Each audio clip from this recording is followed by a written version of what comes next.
Friends, पेश है एक नई गेम। इसका नाम है कार रेस। ये किड्स पार्टी के लिए बहुत मज़ेदार गेम है। इसमें आपको 6 बच्चे इकट्ठे इस गेम को खेल सकते हैं। 2 डाइस चाहिए, 6 टॉय कार चाहिए और ये स्लिप्स बनाई है मैंने 1 से 14। इसमें 2 डाइस हमें इस तरह से फेंकने हैं और जो भी स्कोर आएगा, जैसे 2 आया तो गाड़ी 2 आगे बढ़ जाएगी। फिर इसी प्रकार जो सबसे ज़्यादा और सबसे जल्दी 14 तक पहुंच जाएगा वह इसमें विनर होगा।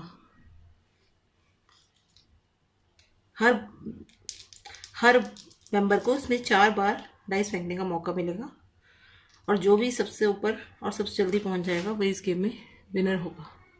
तो मैं आपको ये गेम खेल कर ही दिखाती हूँ। इसमें टाइम लिमिट नहीं है, बस आपको 4 बार ये फेंकने हैं। मैंने फेंका पहली बार, मेरा आया 3, मेरी गाड़ी गई 3 पे। अब मैंने फेंका, मेरा आया 9, 3 और 9 हो गए 12।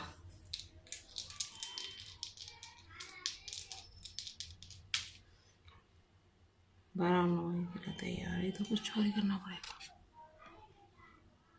1 पे, फिर आया 6 तो 7 पे कर जाएगी, वही इस गेम में विनर होगा। 4 चांस में आपको ये आप किड्स पार्टी में, बड़ों की पार्टी में ये गेम खेली जा सकती है। आपको ये गेम कैसी लगी? Thank you.